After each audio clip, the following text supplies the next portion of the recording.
Olá, sejam muito bem-vindos. Hoje nós vamos conversar sobre planejamento tributário para clínicas odontológicas, para dentistas.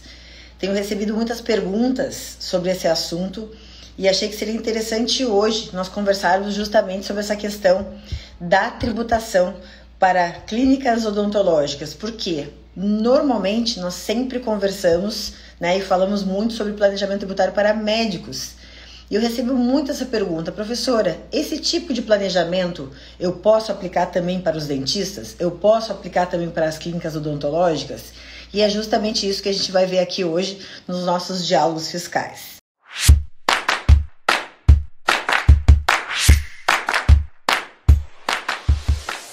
Pessoal, vamos lá então. O que acontece? Por que é uma área muito bacana de atuar? Existe uma questão que os médicos e os dentistas, falando das duas áreas, eles estão muito preocupados em fazer o quê? Trabalhar, prestar serviços médicos e odontológicos. E muitas vezes eles não têm conhecimento, e realmente eles não têm que ter conhecimento, porque eles têm que se aplicar no conhecimento técnico da área deles.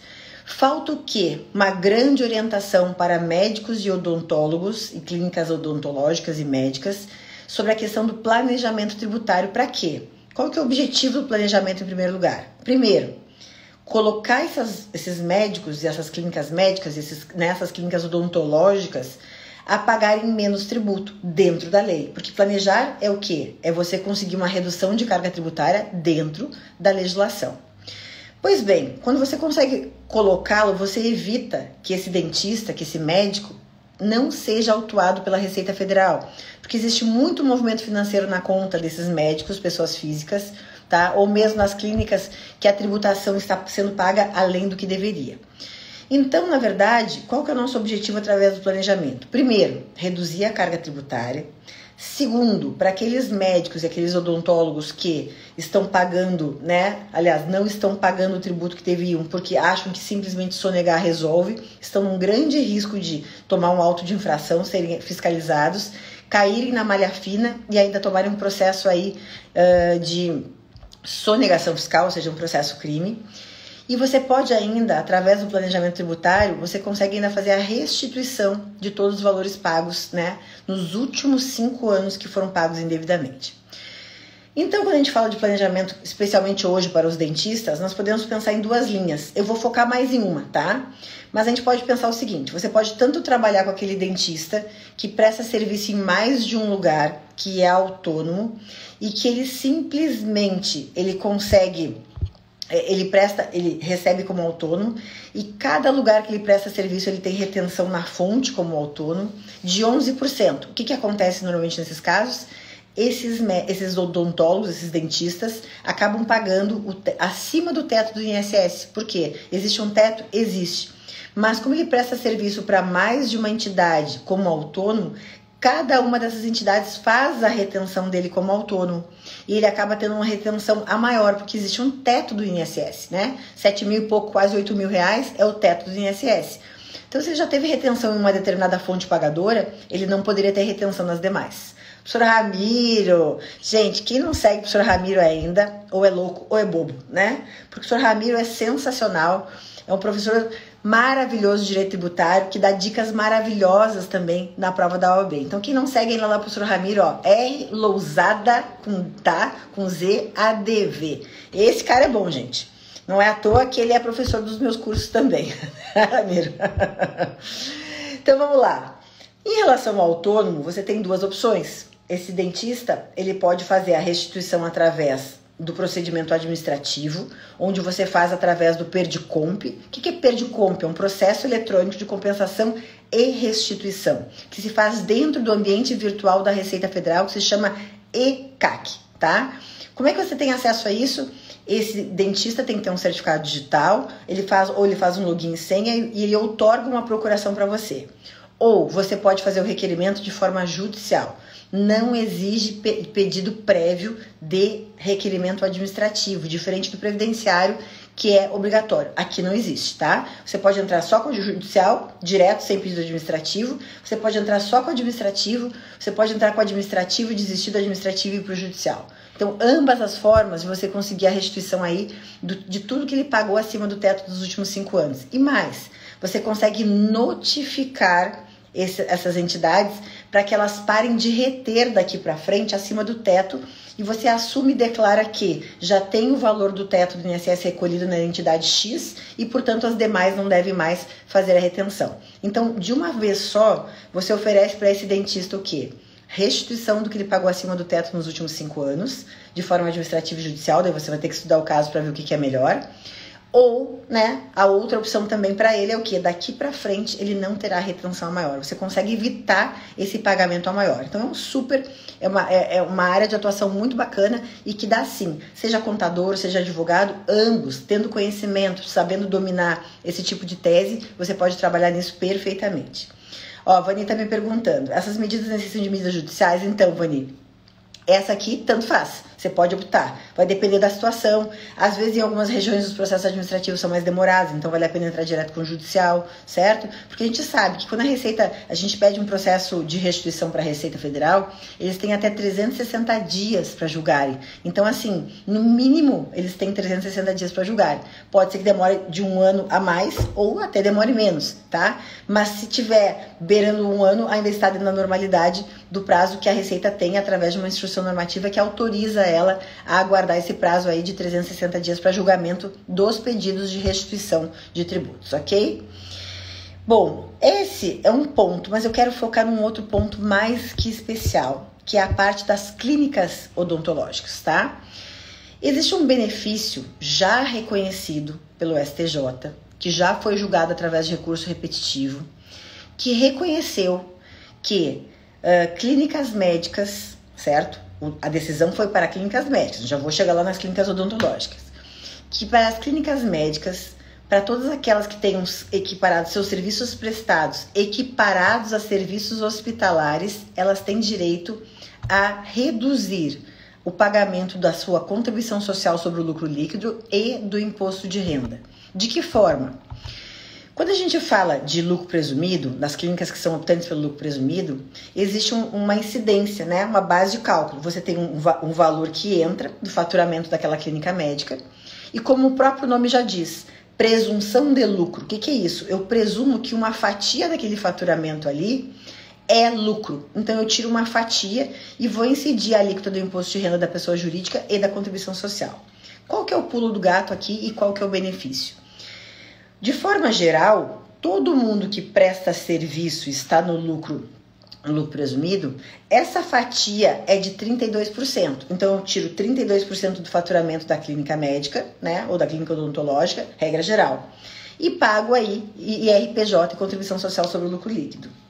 Só que o que aconteceu? Veio uma lei que disse o seguinte: todo mundo paga sobre 32%, exceto aqueles prestadores de serviços que têm serviços equiparados a serviços hospitalares. E o que acontece para esse tipo de situação?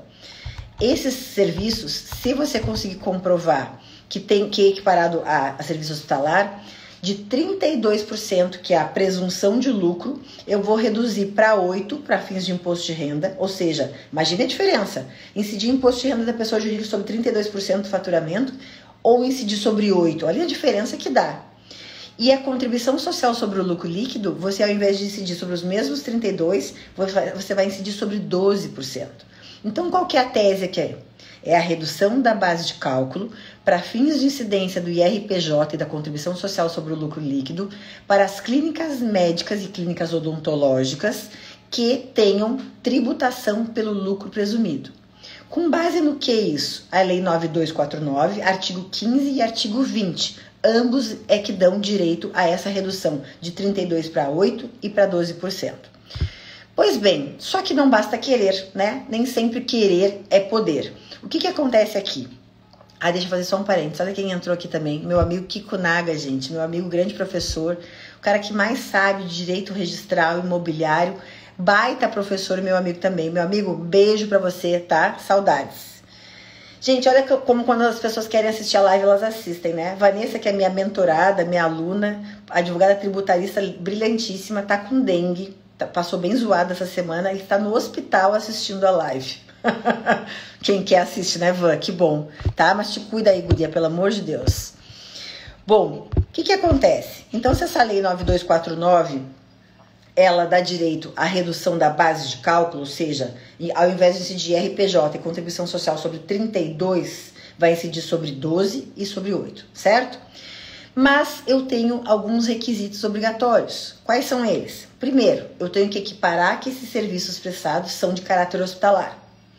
Segundo, toda clínica médica tem que ter uma sociedade empresária. Eu tenho que estar lá registrado na junta comercial. Eu não posso ter uma sociedade simples, tá? Outra coisa, tem que ter toda a liberação da Anvisa. Ela tem que ter toda a liberação da vigilância sanitária, que é concedida pelo município e pelo estado. Se ela tiver esses 3 requisitos, automaticamente essa clínica vai ter serviços prestados equiparados ao serviço hospitalar. Como é que eu sei se isso é um serviço hospitalar ou não? E daí agora nós vamos puxar para o lado dos dentistas, tá? A decisão da STJ, que justamente utilizou essa lei 9249 para poder aplicar a redução da base de cálculo do IRPJ e da contribuição social, ela fala de médicos, tá? De clínicas médicas, ela não fala de clínicas odontológicas. Então, o que acontece? Nós, obrigatoriamente, quando a gente falar de clínicas odontológicas, eu recomendo que vocês demandem judicialmente. Vocês não façam isso por conta e risco de forma administrativa. Ou seja, o recurso especial, que foi julgado de forma um recurso repetitivo, certo? Que, anota aí, número 11.16.399, de origem da Bahia, decidiu que, para ser equiparado a serviços hospitalares, primeiro, você tem que comprovar que são de natureza hospitalar. E como é que você vai utilizar isso? Primeiro, você vai pegar a RDC número 50 da Anvisa, no item 4, e vai analisar lá quais são os elementos que aquilo ali são serviços hospitalares. Tudo que está listado na RDC número 50, se a clínica médica, e agora eu estou falando da clínica odontológica, prestar algum tipo de serviço como aquele que está ali, ela tem o primeiro requisito do teu benefício. Segundo requisito, ser sociedade empresária, tá? Se for um médico e se for uma sociedade empresária individual, também não resolve. Tem que ser uma sociedade empresária com sócio, configurada realmente como empresária, certo?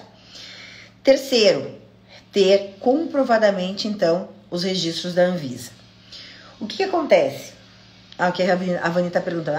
Esta era a minha dúvida, se precisa de medida judicial. Para os dentistas, sim, tá? Para os médicos, não, depende. A gente tem que analisar o caso. Então, por exemplo, na mentoria, se surge um caso como esse, a gente analisa, tá? Eu ajudo o mentorado a justamente entender isso. Me explica o caso. A gente entende se aquilo ali cabe de forma administrativa, se os requisitos estão realmente óbvios e notórios, então eu posso já fazer o aproveitamento e a redução da base de cálculo de forma administrativa, ou não. Aqui, em algum caso, pode ter algum detalhe aí que a Receita não está achando, não está concordando, porque existem soluções de consulta que contrariam várias coisas, apesar da decisão aqui do recurso especial. Então, tem que analisar caso a caso. Mas para os dentistas, para as clínicas odontológicas, você tem sim que propor medida judicial para comprovar que o serviço prestado pela clínica odontológica ela tem características sim de serviço hospitalar. Quais são esses serviços, tá? Eu não consigo elencar todos aqui, gente, mas assim, qual que é a ideia do serviço odontológico, da clínica odontológica, que é realmente equiparado ao serviço hospitalar? Normalmente são aqueles serviços odontológicos de caráter mais complexo, que existem até anestesia, tá? Por exemplo, equipamento especializado. Na grande maioria deles, a gente vai pensar naqueles serviços de cirurgia, né? Implantes dentários, preenchimento ósseo, aquela parte que faz a bucomaxilofacial, que reconstitui a face. Ou seja, para dentistas, clínicas odontológicas, você vai ter que pensar em serviços equiparados ao hospitalar como serviços mais complexos. Consultas conta? Não, tá? Por quê? No recurso especial, que esse repetitivo, ele decidiu o seguinte: esse benefício é exclusivo para os serviços equiparados a serviços hospitalares, exceto consultas. Então, se a clínica odontológica tiver só serviços de consulta, Isso não vai ter redução da base de cálculo aí do IRPJ e nem do imposto de renda da pessoa jurídica. Eu vou restringir essa redução somente para os serviços equiparados aos serviços hospitalares, tá? Então, assim, qualquer serviço de clínica odontológica pode ser enquadrado como serviço equiparado ao hospitalar? Não. Como é que eu sei qual que pode e qual que não pode?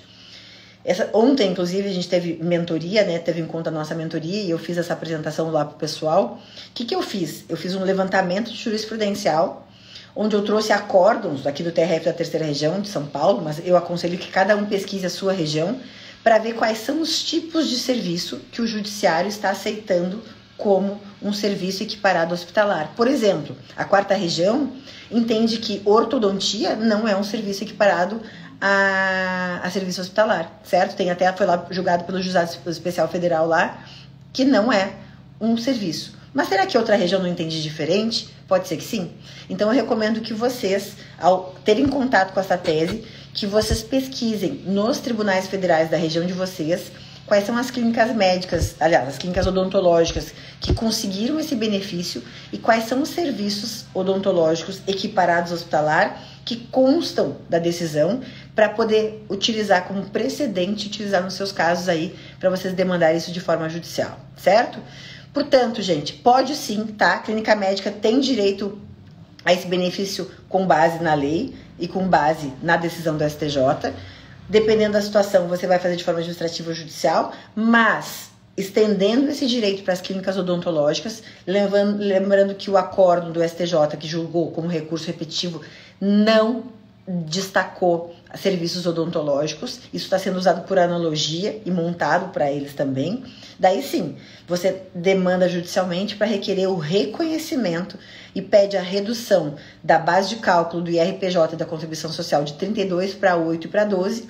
E lembrando que, reconhecido o direito e reconhecido que existem todos os requisitos necessários de acordo com a Lei 9249, você tem que pedir o quê? A restituição dos últimos 5 anos que virão corrigidos. Você pode pedir tanto restituição por precatório quanto como restituição através de compensação. Vai depender da medida judicial que você escolher, né? Isso é muito importante, CMS, declaratória. E declarando esse direito a não mais pagar daqui para frente. Então você conseguiu o que para essa clínica odontológica? Que ela não pague daqui para frente mais o imposto de renda da pessoa jurídica e a contribuição social sobre 32% da presunção de lucro, mas sim sobre 8 e sobre 12. E ainda por cima, ou seja, tem uma economia financeira daqui para frente.